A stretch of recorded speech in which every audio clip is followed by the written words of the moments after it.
ओम शांति, ओम शांति, ओम शांति।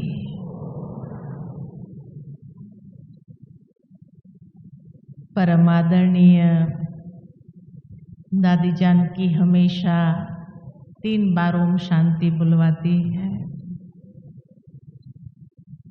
और ये तीनों बार की ओम शांति का मतलब बताती है कि मैं कौन, मेरा कौन और मुझे क्या करना है। तो आज का जो विषय है रिटर्न जर्नी, तो मुझे क्या करना है। और ये स्मृति अगर हमेशा निरंतर अपने अंदर रहे तो शायद हम बहुत अच्छी तैयारी अपनी कर सकेंगे। क्योंकि रिटर्न जर्नी कहाँ की रिटर्न जर्नी है हमारी? हाँ, कहाँ की रिटर्न जर्नी है? अपने घर की और सुखधाम की, है ना। 2 रिटर्न जर्नी पर है हम। तो दोनों की तैयारी हमें अपने आप में करनी होगी। परमधाम के रिटर्न जर्नी पर है तो उसकी तैयारी क्या होगी, और फिर अपने सुखधाम में भी जब जाना है उसके बाद तो उसकी तैयारी क्या होगी। जिस तरह कोई व्यक्ति सोचता है कि मधुबन जाएंगे और मधुबन के बाद कहीं कोई लौकिक में शादी होती है और नज़दीक है तो सोचते वहाँ से ही वहाँ चले जाएंगे और शादी अटेंड करके आ जाएंगे। तो दोनों की तैयारी अपनी अपनी होती है। शादी में सफ़ेद कपड़े नहीं पहनेंगे आप,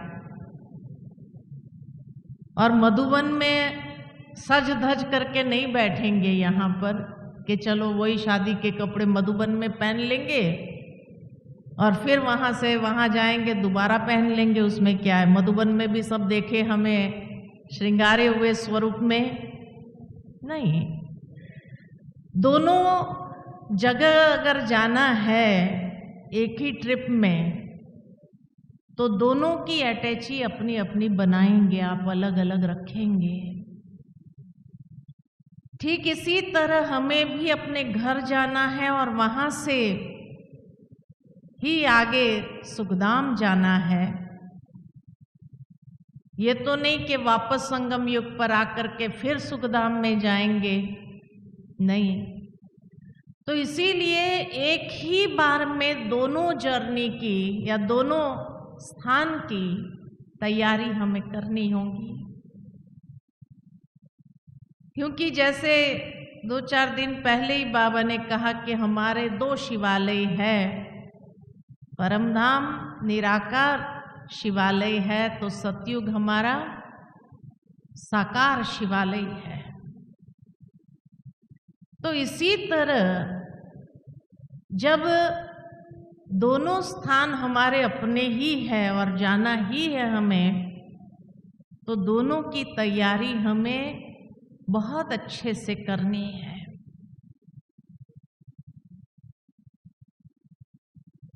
तो क्या तैयारी करेंगे, क्या तैयारी करनी होगी दोनों स्थान पर जाने के लिए? दोनों का बैगेज अलग बनाना है तो क्या क्या तैयारी करेंगे? कई बार कई लोग सोचते हैं कि भाई बस एकदम निराकार स्थिति में ही जाना है, परमधाम जाना है ना पहले, तो उसकी तैयारी पहले कर देते हैं। नहीं, आज जैसे बाबा ने बहुत अच्छी बात मुरली में कही कि तुम्हें पवित्र बनना है, क्योंकि दोनों दुनिया के लिए पवित्रता चाहिए। परम धाम के लिए भी आत्मा पावन चाहिए। तो नई सतयुगी दुनिया में भी जाना है तो हमारा आदि स्वरूप भी पवित्र स्वरूप है। तो इसीलिए वो तैयारी हमें यहाँ से करनी होगी,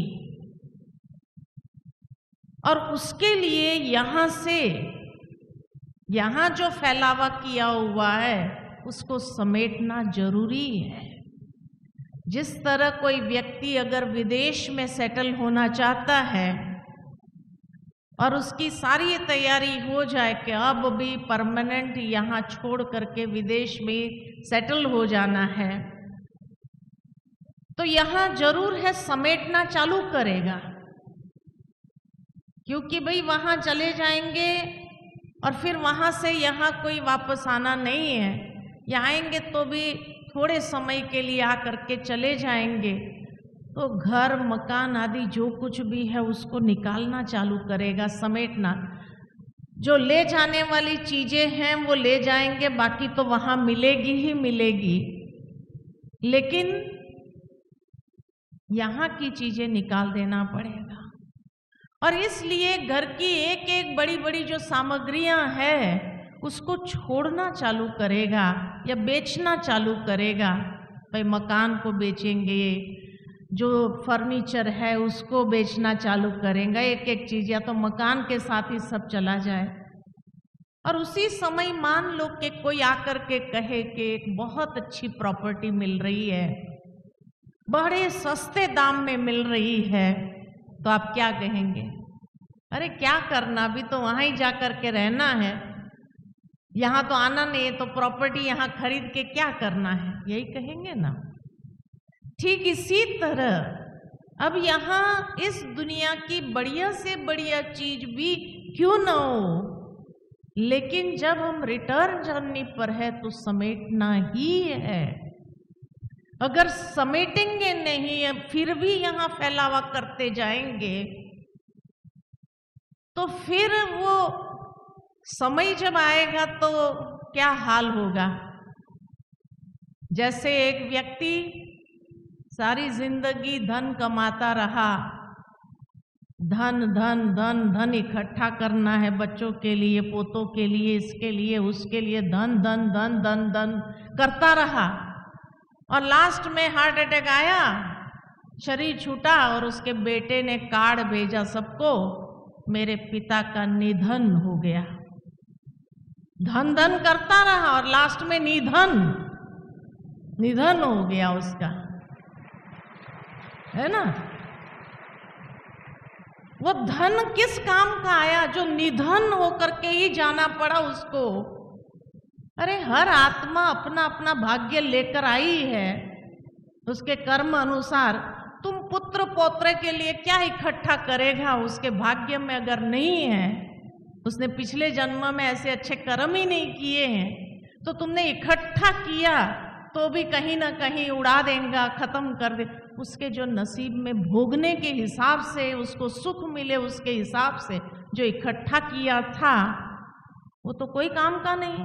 हर आत्मा अपना अपना भाग्य लेकर आती है। इसीलिए दुनिया में कहा जाता है कि माता पिता जन्म दे सकते हैं, भाग्य हर आत्मा अपने कर्मों के हिसाब से ही लेकर आती है। आप कितना भी इकट्ठे करके जाओ, अगर उसके नसीब में नहीं है, कहाँ चोर लूट जाएंगे, डाका डाल देंगे, रास्ते पर आ जाएगा, क्या काम का। इसलिए कहा सारा समय धन धन धन के पीछे चला गया उसका। जब भी उसको कहा कि भाई थोड़ा समय योग कर ले, हम ये भट्ठी कर लो, ये कर लो, कहा नहीं, धन कमाने का है, अभी तो सीजन है, अभी तो ये है। और फिर निधन होकर के जब चला गया आगे की यात्रा पर, तो जो कमाई लेकर जा सकता था वो कमाई भी नहीं लिया, और जो नहीं लेके जा सकता था उसी में ही श्वास लगाए रहे और निधन हो गया। तो इसलिए तैयारी ऐसी करनी है हमें कि कल को हमारे लिए कोई ये ना कहे कि हाँ भाई देखो सारा समय धन धन धन करता रहा और लास्ट में तो निधन होके ही जाना पड़ा उसको। न ये कमाई किया, स्पिरिचुअल कमाई भी नहीं हुई, रूहानी कमाई भी नहीं हुई, और वो जिस्मानी कमाई तो कोई काम की नहीं रही। तो समेटना जरूरी है। प्रैक्टिकल अगर हम देखें तो बाप दादा ने भी कितना समेटना शुरू किया।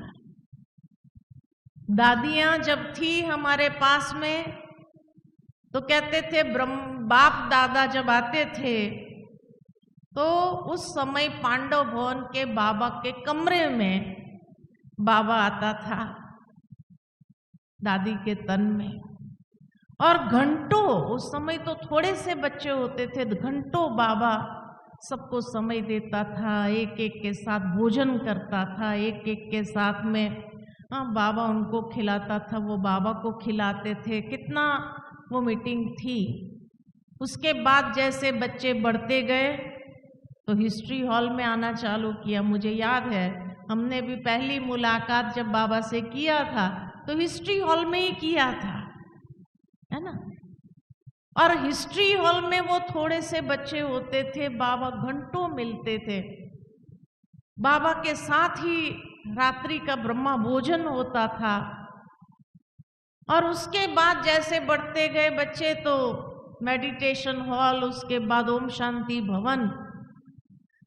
तो जो बाबा ऑल्टरनेट डे पर आता था पहले, उसके बाद 15 दिन में एक बार आना शुरू कर दिया, है ना, या हफ्ते में एक बार आना शुरू किया। उसके बाद 15 दिन में एक बार आना शुरू हुआ।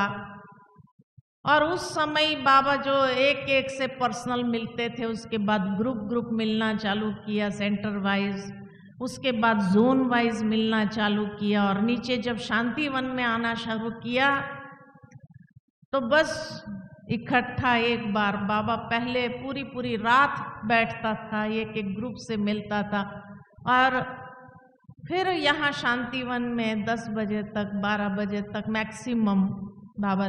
तो बाबा ने भी समेटना शुरू किया था, और समेटते समेटते समेटते अब क्या हो गया, समेट लिया ना बाबा ने। ये समय का सबसे बड़ा इशारा है कि जब भगवान ने समेट लिया तो वो समय कितना नजदीक होगा, सोचने की बात है। तभी तो भगवान ने समेट लिया। और भगवान ने समेटने के बाद भी अगर हमने वो इशारा पकड़ा नहीं या समझा नहीं, और अभी तक भी हम फैलावे में जा रहे हैं, विस्तार में जा रहे हैं, सार में जाने के बजाय, तो क्या होगा। फिर हम ये ना कहे कि अरे हमने तो समझा ही नहीं था कि इतना कम समय रह गया है, हम तो सोचते थे इतना साल बाकी है, अभी 100 साल में तो इतने साल बाकी है। उसी आधार से चलते रहे, लेकिन एक गलत फहमी थी कि इतने साल बाकी है। तो इसीलिए जब भगवान ने समेटना शुरू कर दिया तो ये सबसे बड़ा समय का इशारा है कि अब वापस जाने की हमारी तैयारी कितनी परसेंटेज की हो जानी चाहिए, और कितने परसेंटेज की हो जाने के लिए, ताकि हम निश्चिंत रहे आगे के सफर के लिए। ये नहीं कि अंतिम घड़ी आ जाए और हम सोचे अरे मैंने तो कुछ तैयारी ही नहीं किया था। आप जब मधुबन आते हो तो अपनी रिटर्न टिकट लेकर के आते हैं ना, और रिटर्न टिकट है आपके पास तो निश्चिंत होकर के हर क्लास अटेंड करते हैं। जिसके पास रिटर्न टिकट नहीं है, नहीं मिली थी, यहाँ कराना है तत्काल में, लाइन में खड़ा रहना है, देखना है मिला कि नहीं मिला, रोज वहाँ चक्कर काटते रहना, स्ट्रेस की बात नहीं है। तो इसीलिए पुरुषार्थ में भी जितना हम अपने आप को समेटते जाएंगे, उस स्थिति को बनाते जाएंगे, तो निश्चिंत रहना सहज हो जाएगा। नहीं तो फिर लास्ट मोमेंट बहुत टेंशन में बिताना पड़ेगा। कई बार कई लोग सोचते हैं कि अरे ये परिस्थिति है, ये परिस्थिति समाप्त हो जाए तो फिर बाबा को इतना अच्छे से याद करेंगे, इतना अच्छा पुरुषार्थ करेंगे, ये जिम्मेवारी है, ये जिम्मेवारी पूरा कर लेने के बाद हम पुरुषार्थ में लग जाएंगे, उसके बाद बस तीव्र पुरुषार्थ करना शुरू कर देंगे। या ये बीमारी बैठते तो है योग में, लेकिन यहाँ दर्द होता है, वहाँ दर्द होता है, ये दर्द होता है, बस बाबा ये दर्द अगर खत्म कर देना फिर तो मैं अच्छे से पुरुषार्थ करने लग जाऊं। लेकिन सोचने की बात है कि बाबा को याद करेंगे तब दर्द खत्म होगा या दर्द खत्म होगा तब बाबा को याद करेंगे? क्या करेंगे? हाँ? कहीं हम उल्टा हिसाब तो नहीं लगा रहे हैं? बाबा ने हम बच्चों को ये गारंटी किया है कि बच्चे तुम याद की मस्ती में रहो तो कर्म भोग भी चुकतू हो जाएगा। हम सोचते कर्म भोग चुकतू हो जाए फिर बाबा को याद करे, ये नहीं होगा। ये परिस्थिति समाप्त हो जाए फिर हम बाबा को याद करेंगे, बहुत तीव्र पुरुषार्थ करेंगे, लेकिन वो परिस्थिति या वो विघ्न बाबा की याद से विघ्न विनाशक बनेंगे या विघ्न विनाश होगा फिर बाबा को याद करेंगे? कहीं उल्टा हिसाब तो नहीं लगा रहे हैं? क्या कर रहे हैं? तो इसीलिए जिस तरह एक व्यक्ति ट्रेन में जा रहा है या पैदल भी अगर जा रहा है तो साइड सीन तो आती रहेगी ना। हम कहें ये साइड सीन समाप्त हो फिर मैं आगे बढ़ूं, चलने वाला कौन है? हम हैं या वो साइड सीन है? कौन चल रहा है? हम चलेंगे तो साइड सीन चली जाएंगी, हम खड़े हो जाएंगे और कहेंगे साइड सीन जाए फिर मैं आगे बढ़ूं। ये तो उल्टा हिसाब हो गया ना। तो रिटर्न जर्नी पर है हम, तो साइड सीन की परवाह मुझे नहीं करना है, मुझे चलते जाना है, पुरुषार्थ में मुझे आगे बढ़ते जाना है। तो इसीलिए यहां आकर के भी अगर बुद्धि योग बाहर में ही रहा कि पुत्र पौत्रों के लिए ये ले जाना है, वो ले जाना है, थोड़ा शॉपिंग कर ले, तो यहां आकर के भी अगर तैयारी नहीं की, वहां तो होनी ही नहीं है उस जंजाल के अंदर, तो तभी तो यहां आए। लेकिन यहां आकर के भी उन्हीं जंजाल में रहे तो तैयारी कब करनी है, कहां करनी है? बाबा ने इतनी अच्छी हमें अपॉर्चुनिटी दिया है कि जो साल में मट्ठी के हिसाब से या ये मिलन के हिसाब से भी हम इकट्ठा होते हैं, तो संगठन में जो एक पावर मिलती है और जिस पावर से पुरुषार्थ सहज हो जाता है, वो अगर यहाँ नहीं कर पाए तो फिर अकेले में कब करेंगे? वो तो होगा ही नहीं। तो इसीलिए संगठन का बेनिफिट तो हम ले लें, क्योंकि वो वाइब्रेशन क्रिएट हो जाता है और उस वाइब्रेशन में हम बैठ जाते हैं तो हम भी अपने पुरुषार्थ की गति को तीव्र कर सकते हैं। तो ये बहुत अच्छी अपॉर्चुनिटी बाबा ने हम बच्चों को दिया है। लेकिन आज 17,000 आने के बाद भी क्लास में कितने हजार बैठे हैं? प्रैक्टिकल अगर देखो 5,000 6,000 से ज्यादा मुझे नहीं दिखाई दे रहा है। तो बाकी 10,000 कहाँ है ना? कल मुझे एक ग्रुप मिला, ग्रुप ने आकर के ऐसे ही सामने हो गए, कहा दीदी हम है ना आज उदयपुर घूम के आ गए। मैंने कुछ नहीं कहा, चुप रही, देखती रही कि यहाँ बाबा के घर में आए हैं या उदयपुर घूमने आए हैं, किसके लिए आए हैं? तो यहाँ भी अगर तैयारी नहीं की, मना अभी बुद्धि योग कहाँ घूम रहा है हमारा, जहां बाबा कहते हैं अभी समेटना चालू करो, भगवान ने इशारा दे दिया, उसने समेटना चालू कर दिया, और हम समेटने के बजाय हमारी बुद्धि इधर उधर घूमती रही है, तो हम रिटर्न जर्नी की तैयारी कब करेंगे? इसीलिए ये सवाल हमें अपने आप से पूछना है कि अगर रिटर्न जर्नी पर हूं मैं, तो मेरी तैयारी क्या क्या होनी चाहिए। क्योंकि जैसे एक समझदार व्यक्ति यात्रा पर जाने के लिए सब कुछ काम की चीजें रख देता है, ये नहीं कि फिर कहे अरे ये तो भूल ही गए हम लाना, ये तो रह ही गया हमारा, है ना। दुनिया में फिर भी जर्नी पर जाते हैं तो भाई साबुन पेस्ट आदि जो भी छूट गया तो ले लेते हैं, लेकिन ये रिटर्न जर्नी की तैयारी में अगर कहीं चूक हो गई तो बाकी आगे क्या मिलने वाला है? आगे कुछ नहीं मिलने वाला है।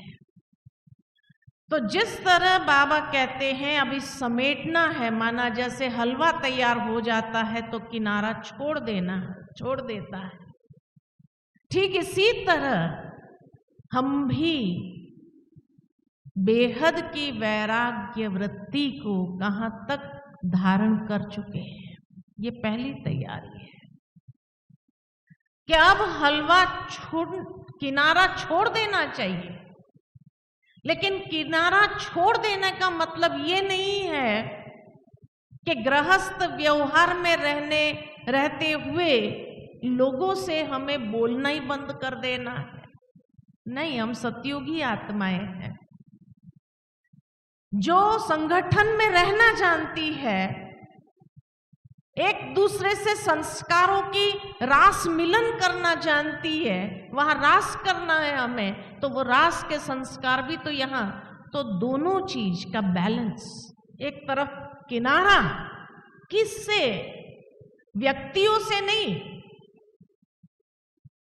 व्यक्तियों से निभाना जरूर है, लेकिन इतना अटैचमेंट भी ना हो जो उसी में फंस जाए। तो डिटैचमेंट और निभाना, ये दोनों का बैलेंस, क्योंकि हम खाली मुक्ति धाम में नहीं, जीवन मुक्ति धाम में भी जा रहे हैं। इसीलिए बाबा कहते हैं एक आंख में मुक्ति तो दूसरी आंख में जीवन मुक्ति। तो दोनों के संस्कार अभी से हमें धारण करने हैं।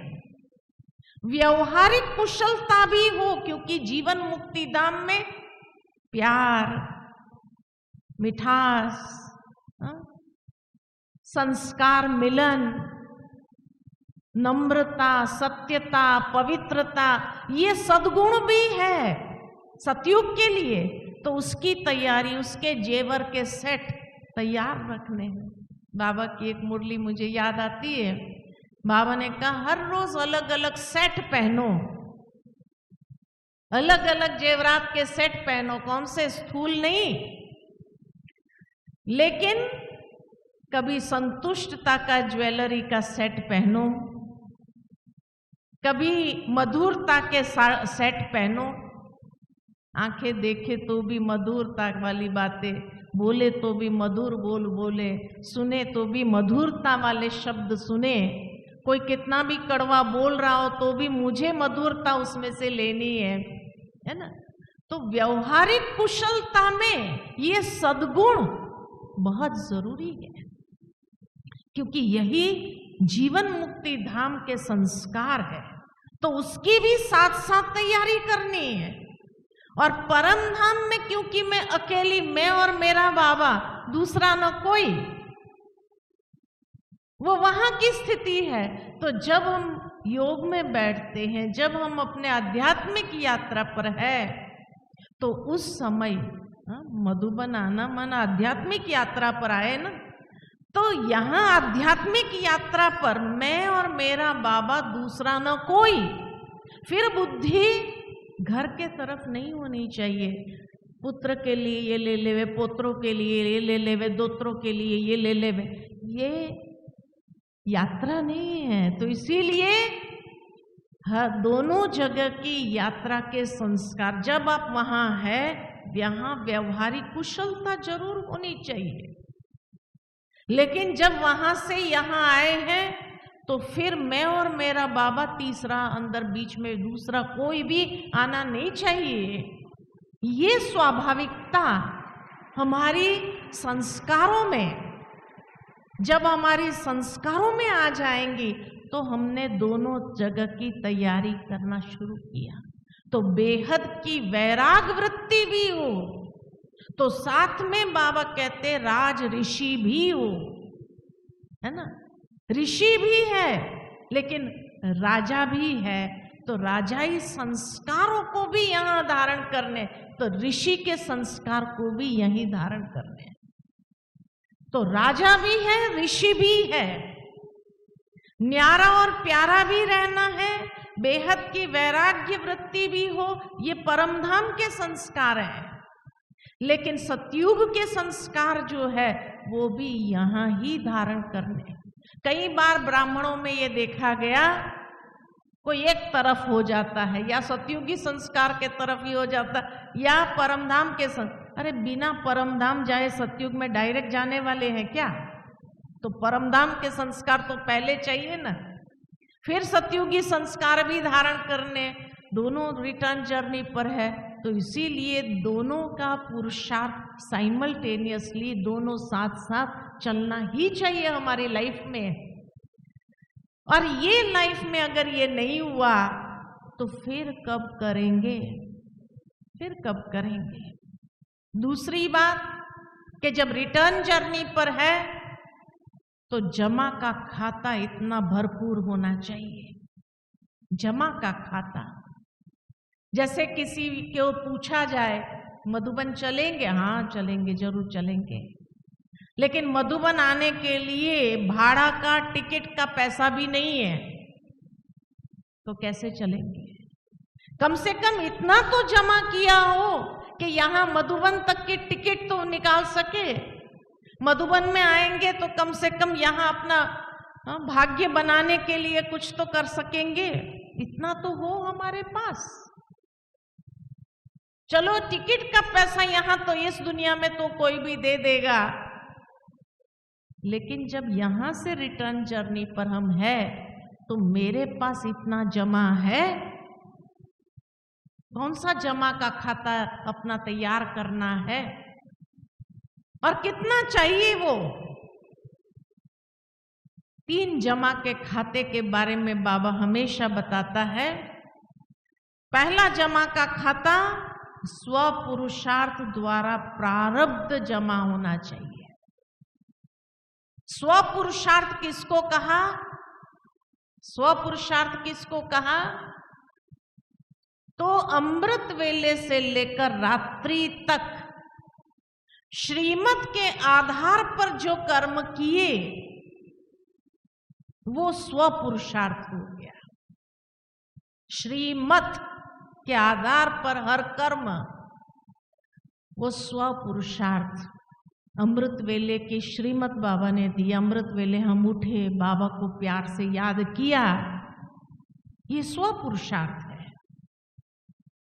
बाबा ने मुरली चलाई, वो मुरली का जो अध्ययन प्यार से हमने किया, एक एक बात को हमने धारण किया अपने जीवन के अंदर, या जो बाबा ने मुरली के अंदर बातें कही उन बातों को समाते गए अंदर में और प्रैक्टिकल जीवन की धारणाओं में उसको लाते गए, ये स्व पुरुषार्थ है ना।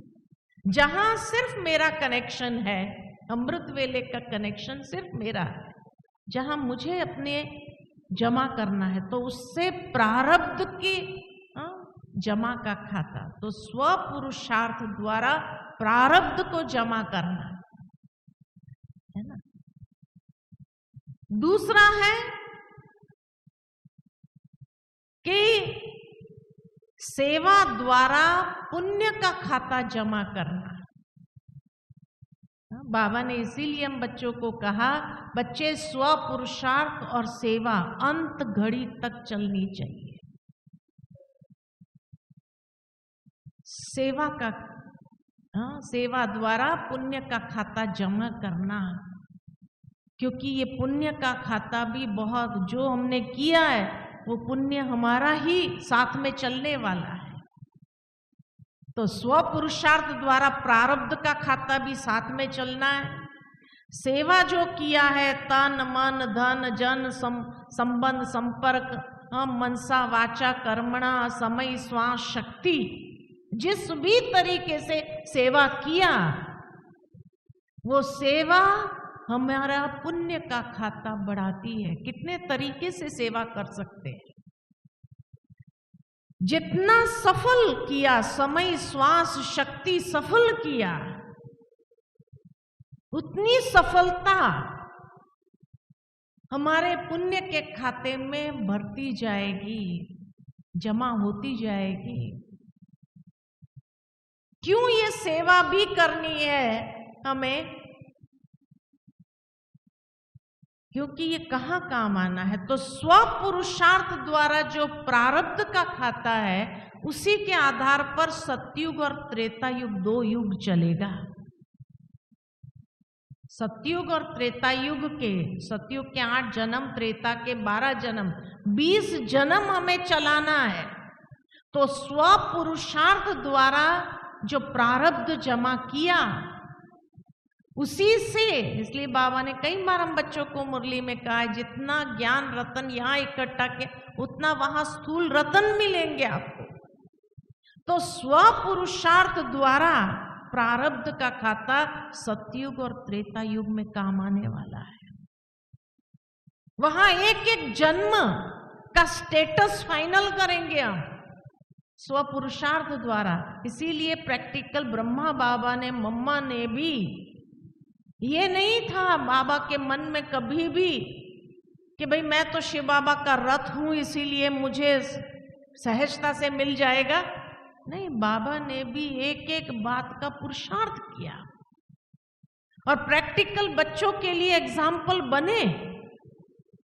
तो स्वपुरुषार्थ द्वारा प्रारब्ध का खाता ये सतयुग और त्रेता युग में काम आता है, और सेवा द्वारा जो पुण्य का खाता है वो द्वापर कलयुग में काम आएगा। 63 जन्म, 63 जन्म उस पुण्य के बेसिस पर हमें एक एक जन्म मिलेगा। इसीलिए बाबा ने कई बार मुरली में कहा है कि जो ये संस्कार यहां से धारण करेंगे हम सेवा करने का भी, तो द्वापर कलयुग में दान करके पुण्य कमाते हैं या सेवा करके पुण्य कमाते हैं। इसलिए कई सोशल ऑर्गेनाइजेशंस जो दुनिया में है, वो सेवा के संस्कार यहाँ वाले हैं। जो यहाँ के सेवा के संस्कार हैं, उसी से 63 जन्म हमने चलाया। जैसे बाबा कहते हैं कि कई बार कोई अगर हॉस्पिटल में दान करता है तो दूसरे जन्म में हेल्थ अच्छी मिलती है, एजुकेशन में दान करता है तो अच्छा दिमाग मिलता है। तो वो 63 जन्म जो चला, उसी बेसिस पर चला, दान करके या सोशल कार्य करके ये करा। लेकिन जो सेवा करते हैं हम, ये कितने प्रकार से जो सेवा किया, तन मन धन समय श्वास शक्ति, मनसा वाचा कर्मणा, ये जितने भी तरीके से हमने सेवा किया या उसको सफल किया, वो संस्कार जब आत्मा ले जाती है तब वहां वो दान करके पुण्य कमा करके उस जन्म को चलाती है। इसीलिए ये सेवा करना भी आवश्यक है, क्योंकि यही बेसिस बन जाता है वो 63 जन्म। आप सोचो कि बाबा का ज्ञान मिलने से पहले का जन्म कैसा था। बाबा का ज्ञान मिला, ये लास्ट बर्थ भी कैसा था। दुनिया के आत्माओं के हिसाब से बहुत अच्छा था। इतनी अच्छी बुद्धि थी जो भगवान को तो पहचान सके। विद्वान है दुनिया के लोग, लेकिन फिर भी उनके पास वो बुद्धि नहीं जो भगवान को पहचान सके। और बाबा के बच्चे साधारण होंगे, अनपढ़ होंगे, लेकिन भगवान को पहचानने की बुद्धि है। तो इतनी अच्छी बुद्धि लास्ट जन्म में भी तो है। तो 63 में द्वापर के पहले जन्म में कितनी अच्छी बुद्धि होगी, सोचो। अच्छा, दुनिया के हिसाब से चरित्र इतना अच्छा था चरित्र अच्छा था तभी तो बाबा का ज्ञान ने आकर्षण किया और यहाँ चरित्र निर्माण हो रहा है। ये शुरू कर दिया पुरुषार्थ हमने, इसीलिए तो बाबा के पास आए। आज दुनिया की आत्माओं का चरित्र देखो कैसा है, तो लास्ट जन्म में भी इतना अच्छा चरित्र मिलना, इससे बड़ा भाग्य और क्या हो सकता है। तो ये यहां जो जमा किया हुआ है वो 63 जन्म खा रहे हैं। 63 जन्म तक लास्ट कलयुग का लास्ट जन्म का भी क्वालिटी इतना अच्छा है। भले धन नहीं होगा, भले चीज नहीं होंगी, साधारण होंगे, लेकिन जीवन की क्वालिटी, विचारों की क्वालिटी तो अच्छी है। आज लोग डिप्रेशन में पड़े हैं दुनिया के अंदर, और बाबा के बच्चों को देखो कोई डिप्रेशन में है हा? तो लास्ट जन्म में विचारों की क्वालिटी इतनी अच्छी है हमारी, तो इससे बड़ा भाग्य और क्या हो सकता है। तो ये संगम युग में जो पुरुषार्थ किया है, तो पूरा 84 जन्म हम खा रहे हैं, इतना जमा करना है ना। तो 63 जन्म के जो पाप कर्म किए हैं, विकर्म किए, उसको चुकतू भी करना है और जमा भी करना है 84 जन्म का। और अभी तक बुद्धि अगर बाहर मार्केट में भटक रही है तो कब करेंगे, सोचने की बात है हा? सोचने की बात है। इतना अगर जिसके ऊपर काम का बोझा हो तो लास्ट मोमेंट उसकी क्या स्थिति होगी, फिर सोचने की बात है।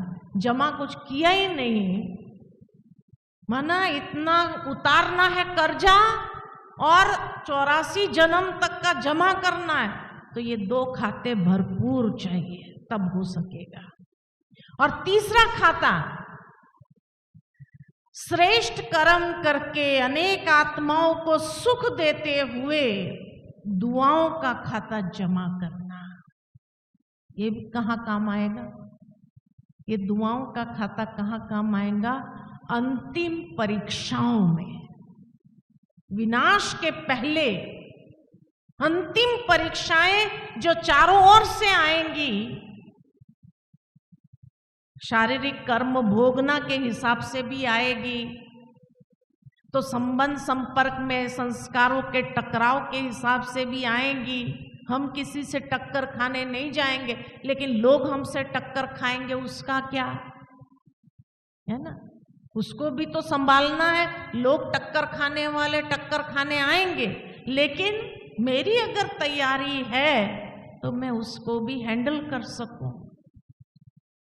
उस टकराव को भी। तीसरा, परिस्थितियों का, समस्याओं का ये कोना भी तो आएगा, नेचुरल कैलामिटीज का ये कोना भी तो आएगा, है ना। इविल आत्माओं का अटैक, ये भी तो कोना आएगा।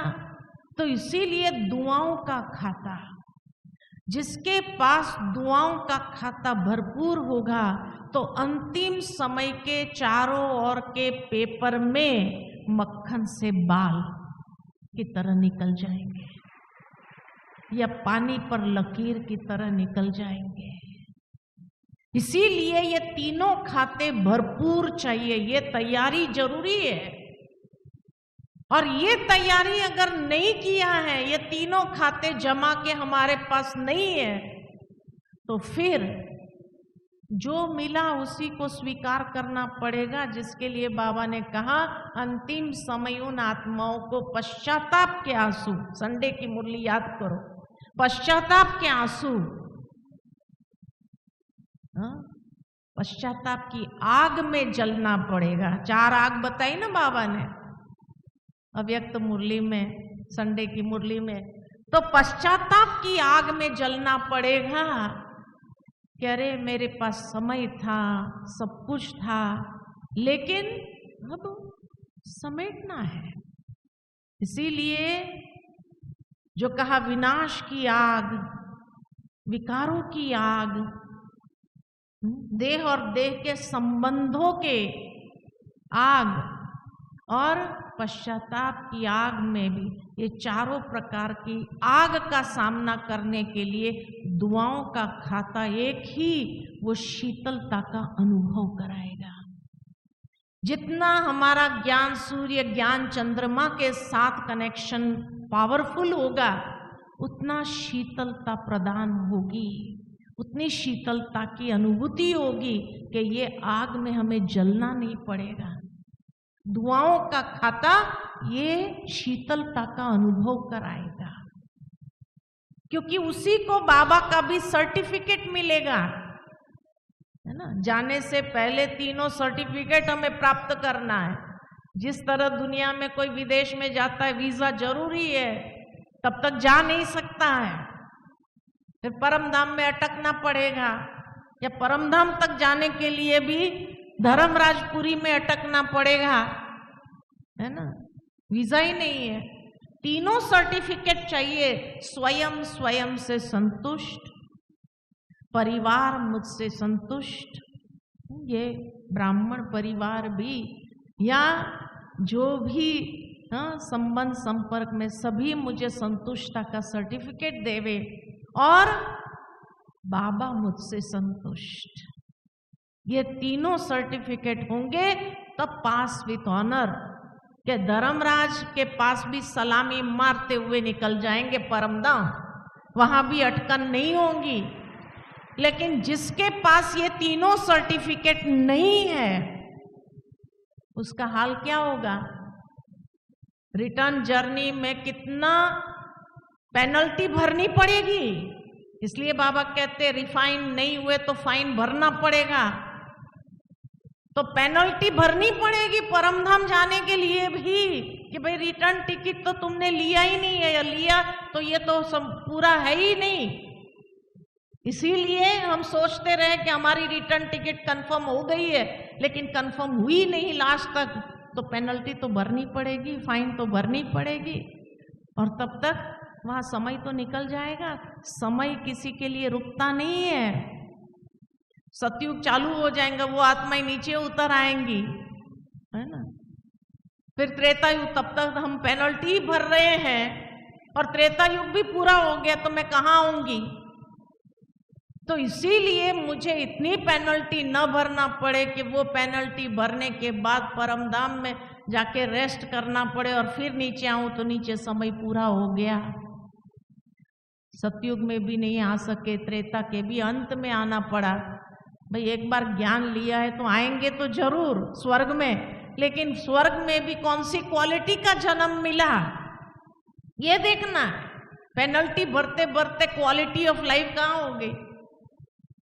तो इसीलिए जैसे दुनिया में कहते हैं लोग श्री कृष्ण के भी भक्त है, श्री राम के भी भक्त है, शायद दुनिया में आज श्री राम के भक्त ज्यादा होंगे, लेकिन आज किसी को भी अगर पूछा जाए राम सीता बनेंगे तो क्या कहेंगे? नहीं, राम सीता के भी बहुत सारे भक्त हैं, कोई कम है क्या? लेकिन फिर भी वो नहीं बनना चाहते हैं, क्योंकि श्री कृष्ण की दुनिया से, सतयुगी दुनिया की क्वालिटी से त्रेता युग की क्वालिटी फिर भी 2 कला कम हो गई। तो चाहिए तो हर एक को संपूर्ण चाहिए, 2 क्वालिटी 2 डिग्री कम भी नहीं चाहिए हमको। तो जब नहीं चाहिए तो कितना जमा करना पड़ेगा, तब जाकर के उस दुनिया में जा सकेंगे।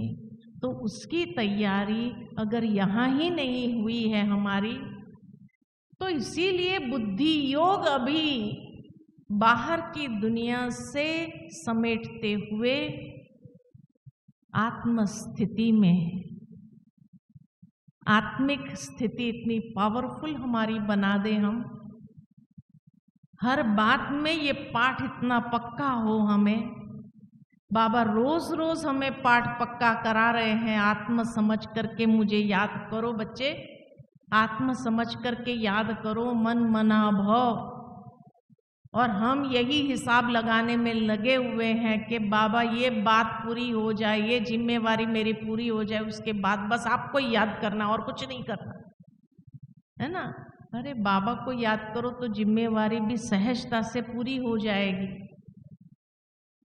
तो इसीलिए हम यात्रा पर है, और यात्रा पर अनेक साइड सीन तो आती जाएगी। आप चलते चलो, सीन चली जाएंगी, समाप्त हो जाएगी, और आप अपनी मंजिल की ओर आगे बढ़ जाओ, प्राप्त कर लो। ये है रिटर्न जर्नी के लिए अपने तैयारी करना। जो आत्मा संपूर्ण सतो प्रधान, सातों गुणों से भरपूर, कम से कम ये पुरुषार्थ करते हुए मैं अपने आप को इतना श्रेष्ठ पावन बना दूं, अब फिजूल के जो संस्कारों की टक्कर में नहीं जाना है। ये क्या कर रहा है, वो क्या कर रहा है, मन मत पर मत, इन सब बातों के उसमें नहीं जाओ अभी, क्योंकि अब रिटर्न जर्नी पर है। तो अब श्रीमत क्या कहती है उस पर फोकस करना है, और श्रीमत के आधार पर हमारे हर कर्म हो। कोई क्या कर रहा है, कोई क्या नहीं कर रहा है, उसका कर्म वो जाने, उसका कर्म उसको नहीं छोड़ेगा। धर्मराज उसको, मैं कौन होता हूँ इस समय जज बन करके उसके कर्मों का, भाई उसने ऐसा नहीं करना चाहिए ना, उसने कहा, जिसने जो किया उसके कर्म उसके सिर माथे। जैसे कहते हैं कि भाई जानवर के सींग उसको भारी होते हैं, ठीक इसी तरह, हाँ भाई उसके सींग है, उसके सींग है, उसके पीछे मैं क्यों चिंता करूं। अगर उसके कर्म गलत है, अगर उसके कर्म में कहीं ना कहीं कोई ऐसी बात है, तो वो जाने, धर्मराज जाने, हाँ उसके कर्म वो अपने आप चुकाएगा। मैं जज बन करके उसके कर्मों में भागीदारी क्यों बनाने जा रहा हूं। ये समझदारी तो नहीं है कि उसके कर्मों का चिंतन करते हुए मैं उसके कर्म में पार्टनरशिप बना लूं। अब रिटर्न जर्नी उसके कर्मों में पार्टनरशिप बनाने का परवड़ता है क्या? नहीं परवड़ता है। इसीलिए उसके कर्म वो जाने, मुझे उससे कोई भी लेना देना नहीं है। जिसके कर्म वो जाने, उसके सिंह उसको भारी, है ना। धर्मराज जाने, वो जाने, उसका हिसाब किताब वो अपना जाने, मैं उसके साथ पार्टनरशिप बनाना नहीं है। इसीलिए किसी का चिंतन, पर चिंतन, व्यर्थ चिंतन, उससे अपनी बुद्धि को समेट लेना है, और स्वचिंतन, शुभ चिंतन करते हुए दूसरों को भी शुभ भावना का दान देते हुए, शुभ कामना रखते हुए हम अपनी जर्नी में आगे निकलते जाए। ये साइड सीन में मुझे फंसना नहीं है, ठीक है। तो ये रिटर्न जर्नी की तैयारी हमें करनी है। अच्छा, ओम शांति।